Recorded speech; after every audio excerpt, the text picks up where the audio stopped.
بسم الله الرحمن الرحیم. د هرات ملي ټلویزیون درنو قدرمن لیدونکو په سلامونه مو هرکلی کوم. نن څلورنۍ چهارشنبه د 1445 هجري سپوږمیز کال د جمادی الثاني میاشتې 28مه نیټه ده چې د 1402 هجري لمریز کال د جدي میاشتې 20 نیټې سره سمون خوري. په سر کې د څو خبرونو سرټکي.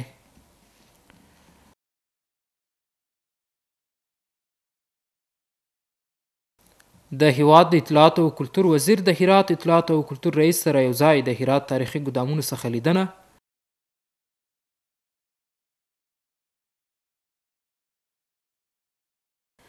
د اقتصادي کمیټې دویمه غونډه د هرات ولایت د مرستیال مهاجر فرعي په حضور کې ترسره کېدل.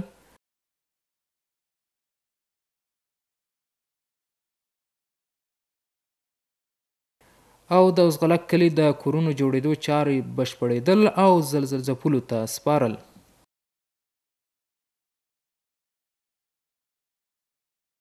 اوس هم ستاسو پام راړوم بشپړ خبرونو ته. زه عمر یم. د هیواد د اطلاعات او کلتور وزیر د هرات تاریخي ګدامونه به د لاسي صنایعو په بازار بدل سي. د هیواد د اطلاعات او کلتور وزیر ملا خیر الله خیرخوا د هرات د اطلاعات او کلتور له رئیس مولوي احمد الله متقي سره یو ځای د هرات له تاریخي ګدامونو څخه د لیدنې پر مهال په دغه ولایت کې د تاریخي ابداتو د ساتنې او بیا رغونې لپاره د مرکزي حکومت پر جدیت ټینګار وکړ. د هیواد د اطلاعات او کلتور وزیر وایي دغه وزارت به د هیواد د ټولو تاریخي اثارو ساتنه او رغونه وکړي. ملا خیرخوا له یادو ګدامونو څخه د لیدنې پر مهال وویل چې له دې ودانۍ څخه به په راتلونکي کې په بېلابېلو فرهنګي برخو کې ګټه پورته سي او په راتلونکي کې به د بېلابېل نندارتونونه هم جوړ سي.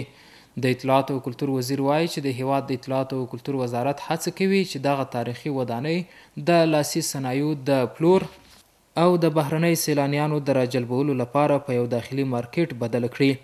د یادونې وړ ده چې یاد ګدامونه د امیر عبدالرحمن خان په وخت کې جوړه سوې 14,000 متره مربع مساحت لري او د هرات ښار په زړه کې موقعیت لري.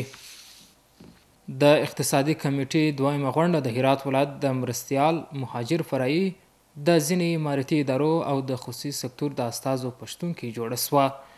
د اقتصادي کمیټې په دویمه غونډه کې د ښار د چاپیریال پاک ساتلو، د چاپیریال د ککړتیا د مخنیوي او د بزګرانو لپاره د سړو خونو پر جوړولو خبرې وسوې. په دې کتنې کې د هرات د ښاري پراختیا رئیس د دغه ولایت د نفوسو د زیاتوالي لپاره ښاري پراختیا مهمه وبلله او ویل چې د نفوسو د زیاتوالي په وخت کې د کورنۍ او بهرنۍ مهاجرینو راتګ د ښاري پراختیا په صورت کې له پامه وغورځول سي، هرات به د ګډوډۍ شاهد وي. په ورته وخت کې د هرات ولایت مرستیال الحاج مهاجر فرعي د اقتصادي کمیټې په غونډه کې ګډون مهم وباله او ویل چې د دغه ولایت سیمه اداره هڅه کوي هغه پلانونه او پروژې چې په دې غونډه کې څرګند سوي دي عملي کړي. د هرات په صنعتي ښارګوټو کې یو شمېر پانګوال هیواد ته د ځینو وارداتي توکو د ګمرکي تعرفې د لوړېدو هرکلی کوي. د دوی په وینا د اسلامي امارت د مالیې وزارت دغه اقدام به په هیواد کې پانګونه زیاته کړي او د کورنۍ تولیداتو ملاتړ به وکړي. نور حال په چمتو کړي راپور کې. د مالیې وزارت لخوا هیواد ته پر یو شمېر وارداتي توکو د ګمرکي تعرفې لوړېدل د هرات په صنعتي ښارګوټو کې د فابریکو خاوندانو له هرکلي سره مخ سوي دي. د دوی په وینا دغه اقدام په هیواد کې د صنعت د ودې او د کورنیو تولیداتو د لا ملاتړ په برخه اغیزمن دی. حالا امارت اسلامی میکنن خوبی اینه که با صنعتکارا کسی که ما پیشرفت کنه اینا کمک زیاد میکنم به خاطر که پیشرفت کنم، انگیزه داشته باشم برای کار خو، برای پیشرفت کشور خو. و ای که گمرکی ها رو بالا بردم و خوبی اینه که جنس ابنو ما که از یک کشور همسایه مومیه اونا نمیتونن با جنس ما رقابت کنن، برای چه گمرکی بالای قیمت گرانتر به سر میفته و این میشه که صنعتکار انگیزه داشته باشه که جنس تولید کنه، فابریکه بزنه، محصولات خو اضافه کنه. د هرات ولایت د سوداګرۍ او صنایعو خونه او د کانونو د صنایعو خونه هم د مالیې وزارت د دې اقدام هرکلی کوي او ټینګار کوي چې په اوسنیو شرایطو کې پر وارداتي توکو په ځانګړې توګه د کرنیزو محصولاتو د ګمرکي تعرفو لوړېدل به د اقتصاد د ودې لامل او د پانګوالو او بزګرانو سره ملاتړ به وي. اخیراً کمیته محترم تعرفه وزارت مالیه در پنجمین جلسه خود تعرفه‌های گمرکی یک تعداد اقلام از جمله مثلا کچپ رومی، سیم خاردار، تخته‌های MDF، مرغ زنده و بس اقلام دیگر تعرفه‌های اینا را افزایش دادند از نظر ما اقلام داخلی اگر مورد استفاده قرار میگیره و در مقابل تعرفه‌های وارداتی افزایش می‌یافته، برای رشد صنعت کشور ما یک گام نیک و مثبت است. اکثر تاجرها و سرمایه‌گذارایی که قبلا به خارج از کشور فعالیت میکردن، کار میکردن، به اساس حسن نیتی که از طرف اداره محلی هرات و رهبری امارت اسلامی افغانستان و تلاش هایی که صورت گرفته، علاقمندی سرمایه‌گذاری در ولایت هرات شدن. ما تقریبا در طی یکی دو روز گذشته بیشتر از چند تاجر از شهر مشهد و ترکیه و سایر کشورها با ما تماس گرفتند که ما می‌خواهیم که در این شهرک جدید که در هرات ایجاد میشه زمین بگیریم. له دې ټولو خبرو سره د هرات په صنعتي ښارګوټي کې دغه تولیدي شرکت یو شمېر کارکوونکي د کاري فرصتونو په موندلو خوښ دي او له نورو ځوانانو یې غوښتي چې بهرنیو هیوادونو ته له تګ څخه ډډه وکړي او پر ځای د هیواد په پرمختګ کې ونډه واخلي. 15-16 سال میشه که اینجا کار میکنم. خوبه دیگه اراضی دولت امارت اسلامی شده، خوبه خدایی کاروبارا مالی بیتر شده. نمی سرک مرکایی بروت بیاد زحمت میکشم. خیلی بیت کارهای خوبی بشده دیگه. از روز که امارت اسلامی اومده کارمارا خوب شده، یعنی داخل شهر صنعتی کارا بیشتر شده. یعنی از این مردم که میرن طرفا کشور دیگه داخل خود کشور افغانستان کار کنن، کارمارا خوبه و همینجا برفلان همین تو مشغول کار بشن بهتر است. تو ننگرها نگاه میکنین شرکت ها جدید تیار میشن، هر روز کارا خوبتر میشه. د هر څه په داسې حال کې دی چې د هرات د صنایعو او کانونو خونې په وینا د اسلامي امارت وروستیو ملاتړونو په ځانګړي ډول د دغه ولایت د سیمې ادارې د تولیدي فابریکو د جوړېدو او پانګونې لپاره ډېرې هیلې پیدا کړي دي. په ازغلک کلي کې د 25 کورونو د جوړېدو چارې بشپړې او زلزلې ځپلو ته وسپارل سوې. د ازغلک د اوسېدو کورونو د جوړولو کار چې شاوخوا 2 میاشتې وړاندې پیل سوی و د دغه کلي خلکو ته وسپارل سوه.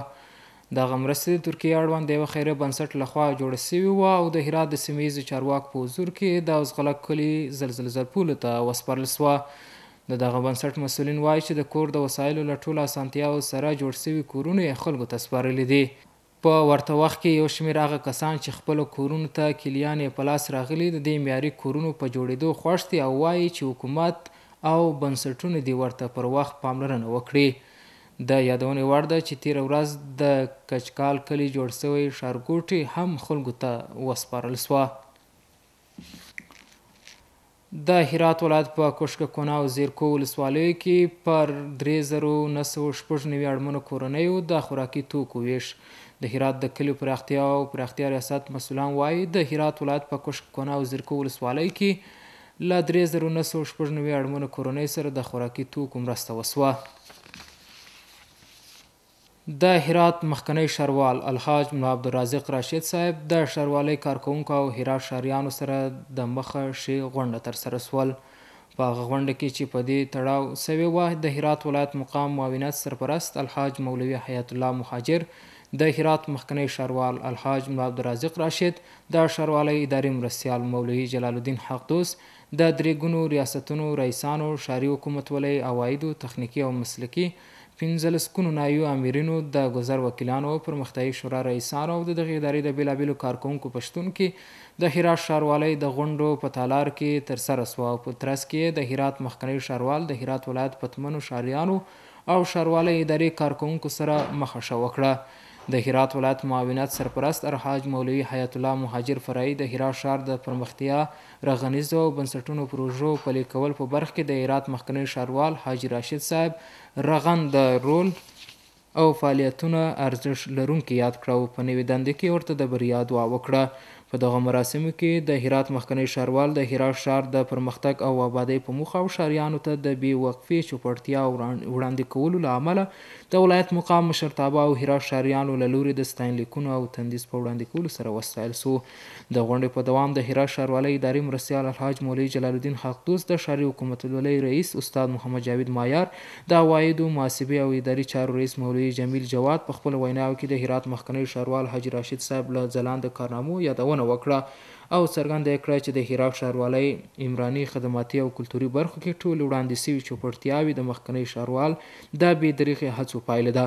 په ورته مهال کې د هرات مخکنی ښاروال او بلخ ولایت نوی امنیه قومندان د هرات ښاریانو ښاروالۍ اداري کارکوونکو سره د مخه په غونډه کې د دوی د هر اړخیزې همکارۍ او ملاتړ څخه مننه وکړه او ترې وغوښتل چې د هرات له نوي ښاروال سره همکاري جاري وساتي.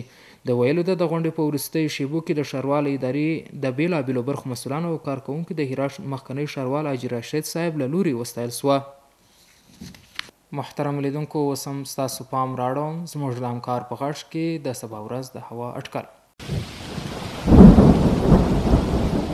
د لوی سشتن تالا په نامه ګرانو لیدونکو د ما سلامونه ومنئ، شپه مو په خیر. اوس هم پاملرنه وکئ د سبا ورځې د هوا اټکل.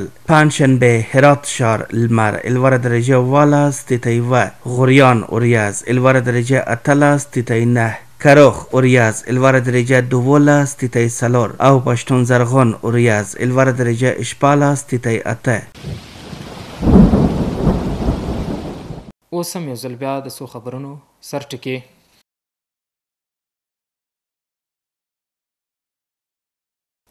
د هیواد د اطلاعاتو او کلتور وزیر د هرات اطلاعاتو او کلتور رئیس سره یو ځای د هرات تاریخي ګدامونو څخه لیدنه،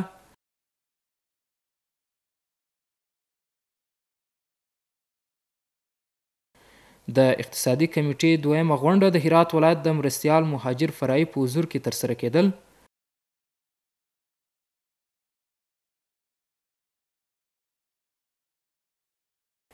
او د اوزغلک کلي د کورونو جوړېدو چارې بشپړېدل او زلزل ځپلو ته سپارل.